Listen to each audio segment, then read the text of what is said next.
सुरुवात करणार आहोत तोडफोडीच्या बातमीने, कारण मुंबईमधील 6 लोकसभा मतदारसंघासह राज्यातील एकूण 13 जागांवर येत्या 20 मे रोजी म्हणजे सोमवारी मतदान होणार आहे। मतदानाच्या 2 दिवस आधी मुलुंडमध्ये भाजप आणि ठाकरेंच्या पक्षाचे कार्यकर्ते हे आमने-सामने आलेले आहेत। भाजपचे उमेदवार मिहिर कोटेचा यांच्या मुलुंड येथील कार्यालयाची तोडफोड करण्यात आली। या घटनेनंतर उपमुख्यमंत्री देवेंद्र फडणवीस यांनी मुलुंडमधील कार्यालयाची पाहणी देखील केली आहे। ठाकरेंच्या कार्यकर्त्यांना पोलिसांनी ताब्यात घेतले। दरम्यान काल रात्रीपासून मुलुंडमध्ये तणावपूर्ण शांतता असून सध्या कार्यालयाबाहेर पोलीस बंदोबस्त सुद्धा ठेवण्यात आलेला आहे।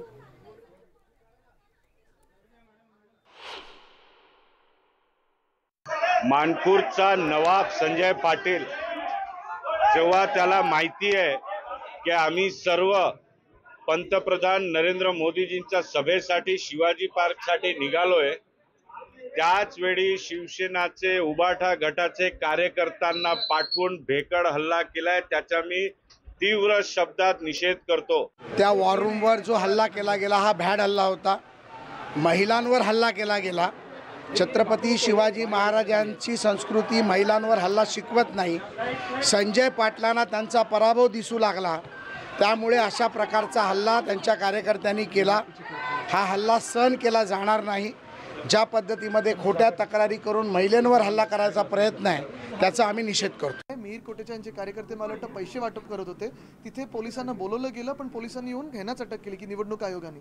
हे जर व्हायला लागलं असं एवढ्या दिवसात आपण पाहताय, तर मग कसं निवडणूक चालवायची? म्हणजे तुम्ही कोणाचेही पैसे वाटप करू देणार भाजपाचेच म्हणून? भारतीय जनता पार्टी मोठ्या प्रमाणावर पैशाचा गैरवापर करते। शिवसैनिकांनी अशा पद्धतीने कोट्यवधी रुपये पकडण्याचा प्रयत्न केला। हे लोक पळून गेले। निवडणूक आयोगाचे लोक आणि पोलिसांनी उघड भारतीय जनता पार्टीच्या कृत्याला मदत केलेली आहे। या ठिकाणी राज्याचे उपमुख्यमंत्री म्हणजे गृहमंत्री स्वतः येऊन गेले। याचाच अर्थ या ठिकाणी कोट्यवधी रुपये भारतीय जनता पार्टी वाटते। तर या हल्ल्यानंतर भाजप आणि ठाकरेंच्या शिवसेनेच्या नेत्यांमध्ये आरोप प्रत्यारोपांची राळ उठली आहे।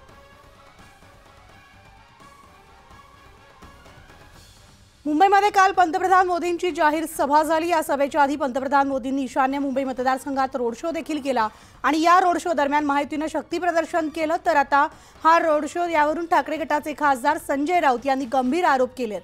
मुंबई महापालिकेने पंतप्रधान मोदींच्या रोड शोसाठी 3,56,00,000 खर्च केलाय, असा मोठा आरोप ठाकरे गटाचे खासदार संजय राऊत यांनी केलेला आहे। प्रत्येक मतदारसंघात 25 कोटी रुपये त्यांनी पोहोचवलेले आहेत। पोलीस संरक्षणामध्ये पैशांचं वाटप होत असून काल मुलुंडला शिवसैनिकांनी हा प्रकार पकडल्याचं संजय राऊत यांनी म्हटलंय।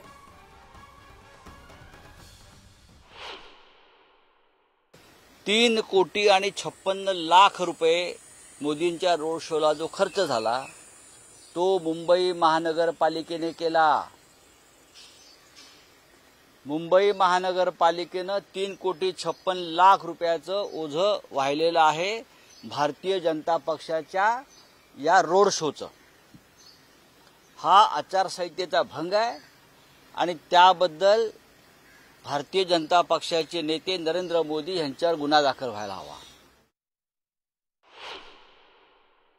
खरं म्हणजे काल हिंदुहृदय सम्राट बाळासाहेब ठाकरे यांच्या स्मारकावर मोदी जे गेले हा बाळासाहेब ठाकरेंच्या नव्हे महाराष्ट्राचा अपमान आहे। ज्याने शिवसेना तोडली, स्वाभिमानी पक्ष महाराष्ट्रासाठी निर्माण केला बाळासाहेबांनी, ती तोडली आणि पुन्हा बाळासाहेबांसमोर आपण नतमस्तक होण्याचं ढोंग करताय राज ठाकरेंबरोबर। बाळासाहेबांनी काल त्यांना शाप दिला असेल।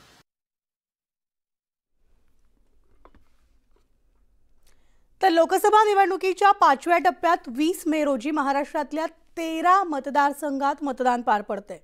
याआधी आज राज्यभरात प्रचाराच्या तोफा थंडावणार आहेत। उद्धव ठाकरे यांच्या आज मुंबई येथे 4 सभा होणार आहेत। घाटकोपरमध्ये संजय दिना पाटलांच्या प्रचारार्थ बाईक रॅली सुद्धा काढली जाणार आहे। तर अंधेरीत अमोल कीर्तीकरांच्या प्रचाराच्या रॅलीत उद्धव ठाकरे सहभागी होणार आहेत। अनिल देसाई आणि अरविंद सावंत यांच्या प्रचारार्थ ठाकरे संबोधित करणार आहेत आणि सभेनंतर ठाकरे मुंबादेवी मंदिरात जाऊन दर्शन घेत प्रचाराची सांगता करणार आहेत। ठाण्यामधील महायुतीचे उमेदवार नरेश म्हस्के यांच्यासाठी आज फडणवीसांची सभा पार पडणार आहे। तर दुसरीकडे मालेगावात धुळ्याचे महायुतीचे उमेदवार डॉक्टर सुभाष भामरेंसाठी यूपीचे मुख्यमंत्री योगी आदित्यनाथ प्रचार करत सभा घेणार आहेत। तर योगी आदित्यनाथ यांची मुंबईतही नालासोपारा कुर्ल्यात आज सभा होणार आहे।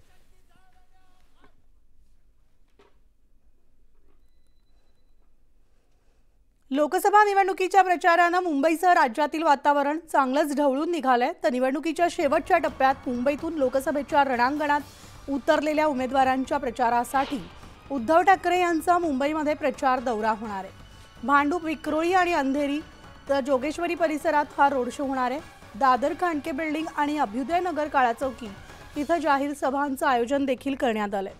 उद्धव ठाकरे संध्याकाळी 5 वाजता मुंबादेवी मंदिरात दर्शन घेतील आणि त्यानंतर या प्रचार दौऱ्याची सांगता होणार आहे।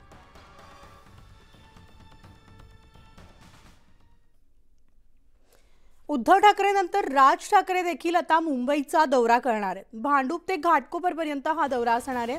या दौऱ्यात ते मनसे कार्यकर्त्यांशी संवाद साधणार आहेत। मुंबईमध्ये संध्याकाळी 6 वाजता प्रचाराची सांगता होणार आहे। याआधी राज ठाकरे शाखांना भेटी देत प्रत्येक मतदारसंघाचा आढावा घेणार आहेत। महायुतीच्या उमेदवारांचा राज ठाकरे प्रचार करणार असून दरम्यान भाजपचे मुंबई अध्यक्ष आशिष शेलार आणि नितीन सरदेसाई राज ठाकरेंच्या शिवतीर्थ निवासस्थानी दाखल झालेले आहेत। यावर आपण प्रतिक्रिया जाणून घेऊयात। आमचे प्रतिनिधी विशाल पाटील आपल्यासोबत आहेत, थेट जाऊयात। विशाल, राज ठाकरेंचा सुद्धा आता मुंबई दौरा असणार आहे। या दौऱ्याआधी त्यांची भेट घेण्यासाठी भाजप नेते सुद्धा दाखल झालेत, काय अपडेट्स आहेत? नक्कीच म्हणाली, मनसे अध्यक्ष राज ठाकरे यांचा आज उत्तर पूर्व लोकसभा मतदारसंघात दौरा आहे आणि त्या दौऱ्यासाठी आता मनसे अध्यक्ष राज ठाकरे निघाले सुद्धा आहेत।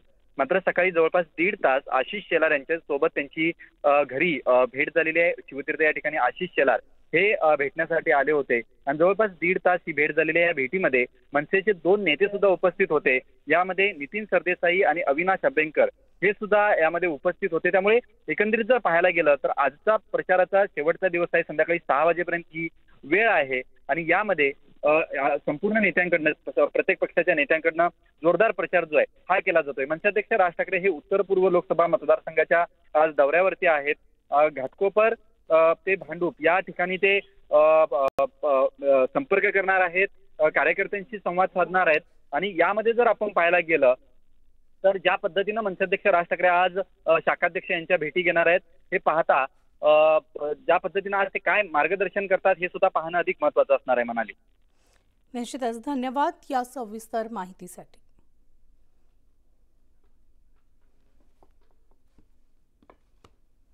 तर उत्तर प्रदेशचे मुख्यमंत्री योगी आदित्यनाथ यांची आज सकाळी 10 वाजता सभा होतीये। मालेगाव इथंही सभा होणार असून धुळे मतदारसंघातील महायुतीचे उमेदवार डॉक्टर सुभाष भामरे यांच्या प्रचारार्थ मालेगावमध्ये सभेचं आयोजन करण्यात आले। तर सुभाष भामरेंविरोधामध्ये काँग्रेसच्या शोभा बच्चाव निवडणुकीच्या रिंगणात आहेत। त्यामुळे आज होणाऱ्या प्रचार सभेत योगी आदित्यनाथ कोणत्या मुद्द्यांवरून विरोधकांना लक्ष्य करणार याकडे सगळ्यांचंच लक्ष लागले आणि या सभेनिमित्तानं मालेगावात कडक पोलीस बंदोबस्त देखील तैनात ठेवण्यात आलाय।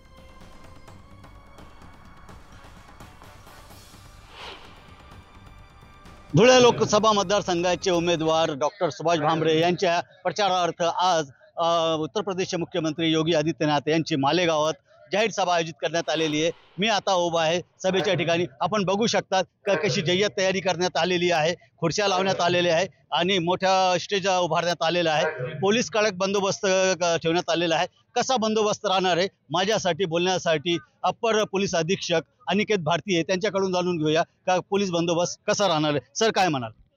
आजच्या बंदोबस्ताच्या अनुषंगाने माननीय IG सर, माननीय SP सर यांच्या सूचनेनुसार, मार्गदर्शनानुसार आम्ही इथे 1 ॲडिशनल SP, 5 DYSP आणि साधारणतः 350 पोलीस अधिकारी अंमलदार आणि 4 दंगा काबू नियंत्रणचे पथक, तसेच ट्रॅफिक पोलीस असेल, मेटल डिटेक्टरच्या द्वारे लोकांची तपासणी असेल, बॉम्ब स्क्वॉडद्वारे तपासणी असेल आणि रोड बंदोबस्ताच्या वेळेस सर्व ट्रॅफिक व्यवस्था असेल, अशा पद्धतीने आम्ही बंदोबस्त ठेवलेला आहे। कुठल्याही प्रकारे कोणीही चुकीचं काही प्रकार करू नये यासाठी मालेगाव शहरात देखील 8 ठिकाणी आम्ही SRPFचे काही सेक्शन फिक्स पॉईंट म्हणून ठेवलेले आहेत आणि सर्व सभेची तयारी, बंदोबस्ताची तयारी झालेली आहे। बाबू शेख, न्यूज 18 लोकमत, मालेगाव। शुक्रवारी मुंबईत मेगा प्रचार सभांचा धडाका पाहायला मिळाला, तर महायुती आणि महाविकास आघाडीनं प्रचार सभा घेत राजकीय शक्ती प्रदर्शन केले आणि पंतप्रधान नरेंद्र मोदींनी उद्धव ठाकरेंना लक्ष्य केले। तर उद्धव ठाकरेंनी सुद्धा मोदींवर तिखट शब्दात हल्ला चढवला। मुस्लिमांच्या मुद्द्यावरून या दोन्ही नेत्यांमध्ये शाब्दिक चकमक झडली। कधीतरी मुसलमानांना घुसखोर ठरवायचं, कधीतरी जास्त मुलं होणाऱ्यांना म्हणून आम्ही त्यांना संपत्ती वाटणार असं बोलायचं। आपकी प्रॉपर्टी का एक्सरे करके अपने वोट बैंक को, जो वोट जिहाद करते हैं ना, उनको देने के लिए वो निर्णय कर चुके हैं। आता त्यांच्या पोटात दुखते की उद्धव ठाकरेच्या बरोबर आणि इंडिया आघाडीच्या बरोबर, महाविकास आघाडीच्या बरोबर हे मुसलमान सगळे येत आहेत। मुंबईमध्ये महायुती आणि महाविकास आघाडीच्या सभांचा सामना पाहायला मिळाला। एकीकडे दादरच्या शिवाजी पार्क इथे महायुतीची सभा रंगली, तर दुसरीकडे बीकेसीच्या मैदानावर महाविकास आघाडीनं एल्गार दिला। पंतप्रधान नरेंद्र मोदी यांनी या प्रचार सभेत पुन्हा एकदा उद्धव ठाकरे आणि शरद पवार यांच्यावर हल्ला चढवला, तर उद्धव ठाकरे यांनी सुद्धा मोदींचा खरपूस शब्दात समाचार घेतला। काँग्रेससोबत केलेल्या आघाडीवरून पंतप्रधान मोदी यांनी उद्धव ठाकरे यांना डिवचलं। त्यासाठी मोदींनी 1993च्या बॉम्बस्फोटाचा संदर्भ दिला। नकली शिवसेना वाले, इन्होंने बाला साहब को धोखा दिया, इन्होंने शिव सैनिकों के बलिदान को धोखा दिया। सत्ता के लिए ये राम मंदिर को गाली देने वालों के साथ चले गए। सत्ता के लिए ये मुंबई हमले के बाद पार्टी कर रहे लोगों के साथ चले गए। 1993च्या बॉम्बस्फोटातील आरोपी शिवसेना उबाठा उमेदवाराचा प्रचार करत असल्याचा आरोप नुकताच भाजपकडून करण्यात आला होता। तोच संदर्भ देत मोदींनी उद्धव ठाकरे यांच्यावर शरसंधान साधलं, तर इकडे उद्धव ठाकरे यांनी मुस्लिमांबद्दलच्या मुद्द्यावरून मोदींना सडेतोड प्रत्युत्तर दिलं। दर वेळेला काही निवडणूक आल्यानंतर हिंदू मुसलमान, अरे इकडे सुद्धा आले असतील मुसलमान, आलेत का रे? आलेत ना। आता त्यांच्या पोटात दुखते की उद्धव ठाकरेच्या बरोबर आणि इंडिया आघाडीच्या बरोबर, महाविकास आघाडीच्या बरोबर हे मुसलमान सगळे येत आहेत।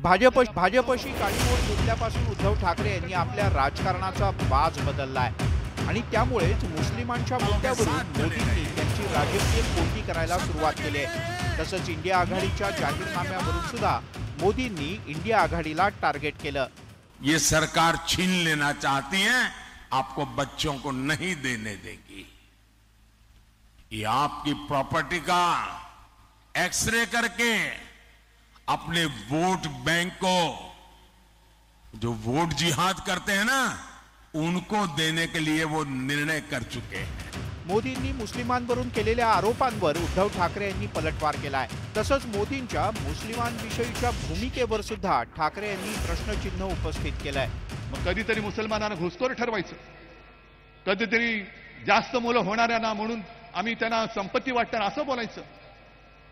आणि काल परवा तर बोलले की मी ज्या क्षणी हिंदू मुसलमान भेद करेन त्या क्षणी मी ह्या राजकीय जीवनाचा त्याग करेन। मोदीजी, तुम्हाला त्याग कधीच करायला पाहिजे होता।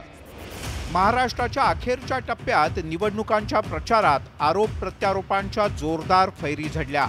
एकीकडे मोदींनी विविध मुद्द्यांवरून महाविकास आघाडीला घेरण्याचा प्रयत्न केला, तर दुसरीकडे उद्धव ठाकरे यांनी मोदींवर प्रतिहल्ला चढवत महाविकास आघाडीचा किल्ला लढवला। या दोन्ही प्रचार सभांमुळे मुंबईतलं राजकीय वातावरण ढवळून निघालंय। Bureau report, news 18 Lokmat.